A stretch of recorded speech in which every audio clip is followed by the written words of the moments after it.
Hey guys, Infidel 1258. I'm going to do some gold grinding here. This is for some of my newer Splinterlands Steam Monster players trying to get the reins and understand the strategies behind winning. I've seen commenters say things like, I've copied your deck, but I just can't seem to win in silver. Even in bronze. I think when I'm reading that type of comment, my first thought is that you're just not using the mana, and you're not using the rule sets in front of you, and you're not reading your opponent, because it's more to it than just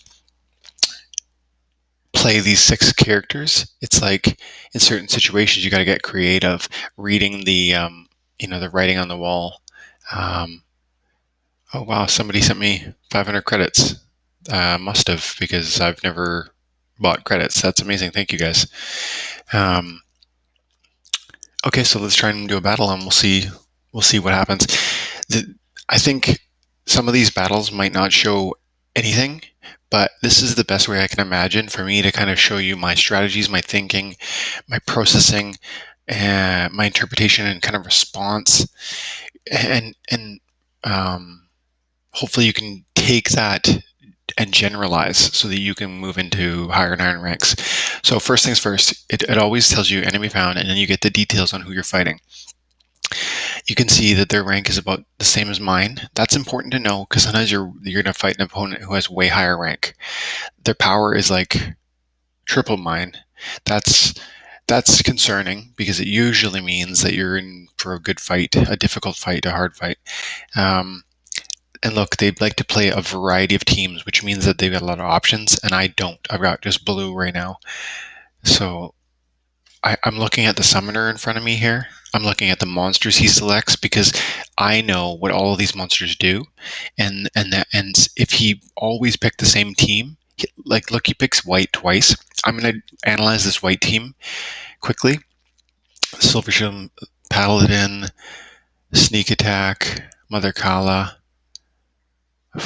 Okay, so he's got a lot of good characters. It's going to be hard for me to anticipate what he's up to here, but I'm going to guess he's going to go white, and I'm going to also guess he's going to do sneak attack. Oh, he can't do sneak attack because of this feature, so he is going to try. Oh, okay. He's not. Three out of five of these are sneak attack. Four out of five of these are sneak attack. He's going to play red, and he's going to do something like this. So I got to put magic defense in the front. Okay. Sniper. Okay. Now I got to be quick. So I only have one real team right now. Let's see. Up front, I need my Lobsterdamus. He's going to put magic and snipe, so I better go like this, because that'll get the magic reflect. And I need triage, I need Sphinx, I need the heals, and then one more genie. Yep, that's it. That's all I can afford. He can't do any sneaks, so I'm okay with putting my healer in the very back. I put the prismatic because he's got the magic reflect right at the front. I don't usually do that, but I want that magic reflect. Lobsterdamus is in the second because I want to protect against sniper damage, and Lobsterdamus at this level has shield, and that's going to cut any archery damage in half. So what I did there was analyze my enemy and see he did pick red, because he was not able to do any of his sneak attack melee damage. So he ended up picking the team, I bet, the exact team I thought. Yeah, this guy, I'm surprised by this guy because I didn't see him before. I'm also a little surprised by that he picked this one. But I knew he was going to pick this guy. I knew he was going to pick this guy. And I actually didn't know he was going to pick that guy because he didn't pick him last time. But I knew this was the vibe, archery. And so I was expecting what's it called? The fire beetle, which is a 3-cost mana monster that snipes. That's why I put the Lobsterdamus in the second position, because if your enemy has a sniper, which he does not right now, but I was expecting, if he did, it would shoot your second person, like your first archery or magic damage dealer. Does that make sense? So by default, all monsters shoot at the first guy unless they have sneak, opportunity, or snipe. Sneak attacks the rear. Opportunity attacks the lowest hit points, which is in this case is this guy. And Sniper attacks the first archery or the first magic doer, not in the first position. Okay? So let's see what happens. I've got a decent chance here. I might not win, but I also could win, so we'll see.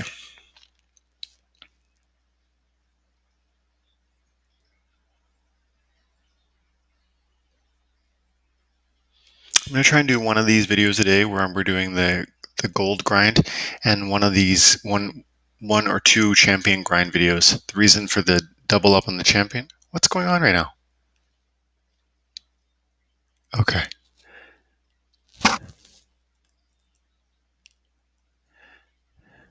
Yeah. Oof. If my Lobsterdomus was a higher level, I'd win this for sure, because these guys, his magic doers would kill themselves bouncing off of me. But the void he's got and the heal is enough for me to lose it. So we're done.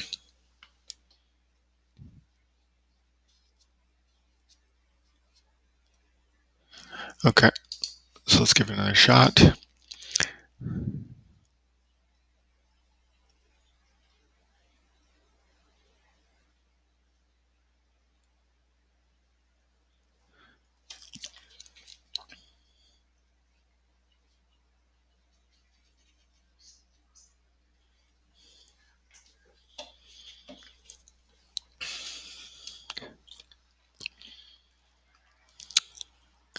Yeah, I'm going to try and provide some of this content as well as some of the champion level stuff, and hopefully that'll appeal to most people. I think most people are probably low level, but I need to play my high account, and so let's share some of that too, right? Okay, 200,000 power. He's about my rank. This tells me he's got a better deck than me, but not light years better. He likes black and he likes white, right? So it looks like this could be a bot. You know why I say that is because purple, purple, purple, white, white. It's like he's alternating. In this situation, he can't pick white, so I bet he's going to pick black. So he likes to pick high hit points. He's probably going to pick a team very much like this one because the rule set and the mana allow it. This is a very cheap rule set that we're looking at, so I don't see him picking that team.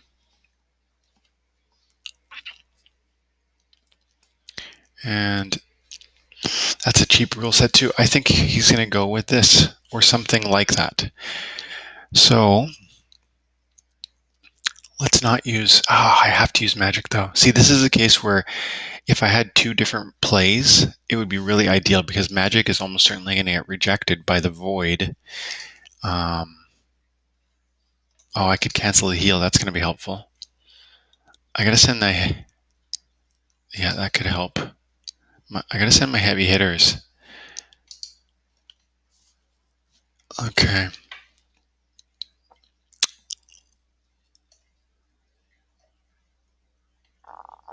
What's the play? I need the armor, and I got 7 left. Let's throw them on the back.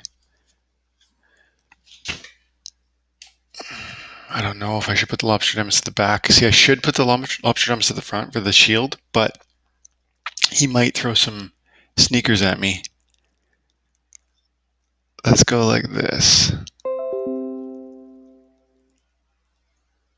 As much as that's gonna hurt to do, let's try that. Oh, good. See, right there, because of time sensitivity, I was not fully thinking through the rule set. The rule set included Fog of War. That means that the rear of my build is unlikely to be attacked. Because when you have the Fog of War rule set, sneak attack monsters like this Undead Badger, who is usually a sneak attack, see this little icon? Lose the icon.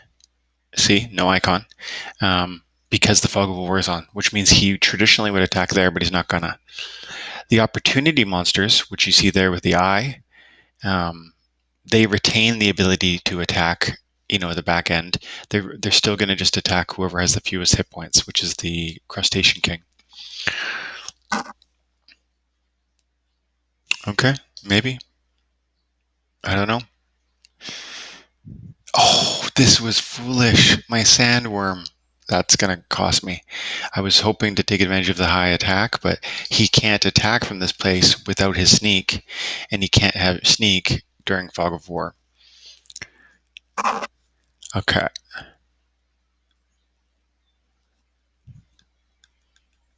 Yeah.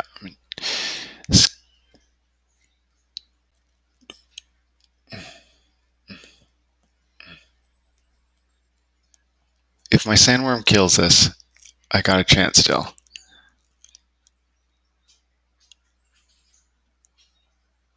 Wow. I kind of got lucky here, honestly. But you take what you get, right? Take the dub. Okay. Yeah, I don't know where I got the credits from, but I'm pretty sure somebody sent that to me. Thank you very much. I must have. Okay. Let's try and play a couple more. I want to keep these videos a little shorter so that people can pop in and watch them. If they want, they can stay longer and watch another one because there'll be more really quickly. There'll be more every day. But if they want to just call it at 5 or 10 minutes, then they can do that. 300,000, that's going to be tougher. Tramp, I don't have trample. This rule set helps me, and I can still pick my blue splinter, which is great. He's probably going to pick his dragon splinter. As you can see, he likes to pick it, and it's available. Okay, so let's see. He's got his archery monster, archery monster, archery monster. This is what he's going to do. Look, the archery with the green. Archery dragon summoner with the green team, and he's going to throw that that tree monster at me, and that sniper monster. Yeah, that's exactly what he's going to do right there. So I got to defend against sniper damage. I also have to be aware that he's going to cut my my frontline character's damage in half. So let's go like this, and we'll get the Lobster Domus up front. We definitely need the Crustacean King. Remember, everybody's going to have the same number of hearts, so I can throw in a triage, and it's totally cool. That guy is going to have just as many hit points.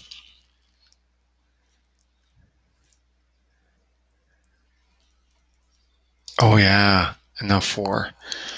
See, I'd love to get this guy in there because she starts with a 3. Yeah, we got to get her in there somehow. So what can we change?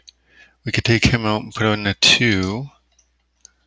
We could put in a 2. Take her out and put in a 2. I want the heal on the mermaid. I want the heal on the crustacean. Pixie's inexpensive.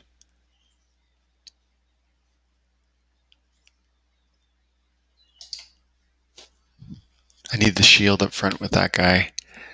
So let's go. I want the dwarven. Oh, this hurts. I'm going to go like that. And I'm going to throw in that there as just a meat shield. And remember, the Cocatrice is that the frontline tank is going to end up having just as many hit points as the highest monster on the team. On the field, actually. They're all going to have the same number of hearts. Okay, this will be the last one. We'll break this one down, kind of. We won't just skip through it. We'll try and watch the fight and learn from it. And then that'll be that. Okay, so we can tell right away. He likes the sneak attack. Sneak, opportunity. He's protecting against the sniper attack, which is unfortunate because I'm sniping. He's got the silence on this mushroom seer, which is going to impede my damage doing, right? All of these magic 1s are going to stay 1s because I'm going to get a buff and he's going to debuff. And then this guy, Lord Arianthus, has the void, which is going to prevent me from doing much damage on the front end. That might be okay. He doesn't have any heals. eh, the question is, can this girl get through this guy before this guy kills her? You see what I mean? Let's find out.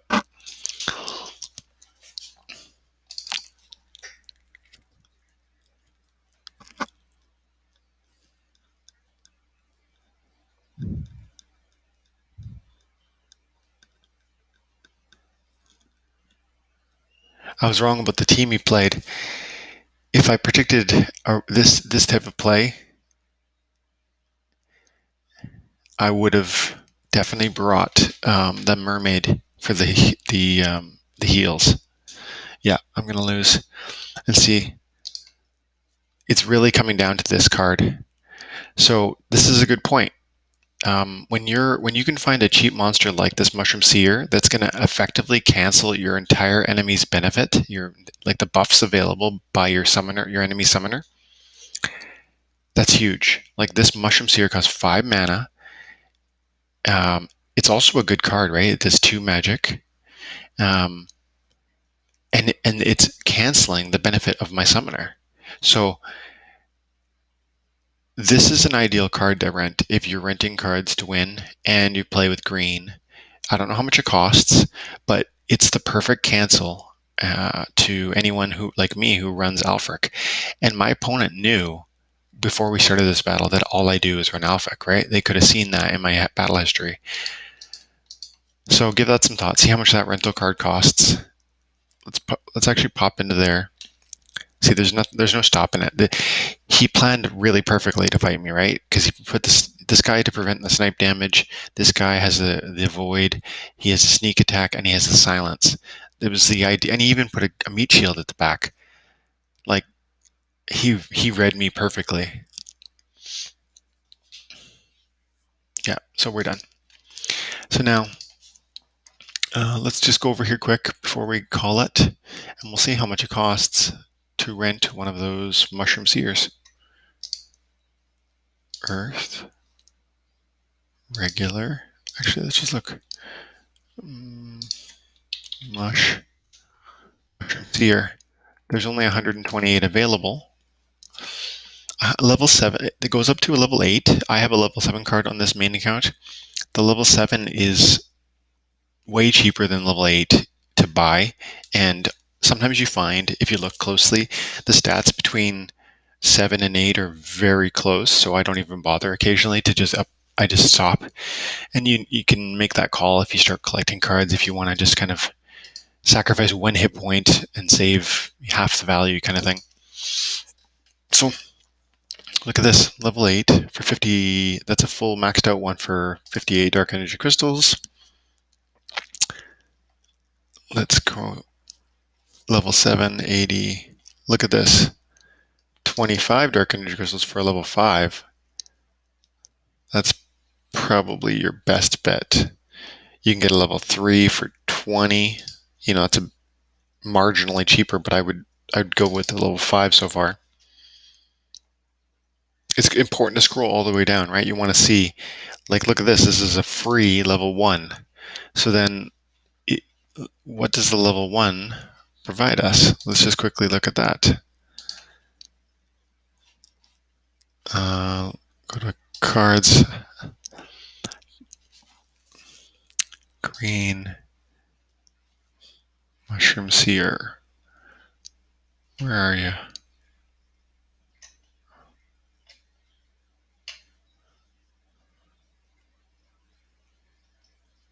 There it is. Okay.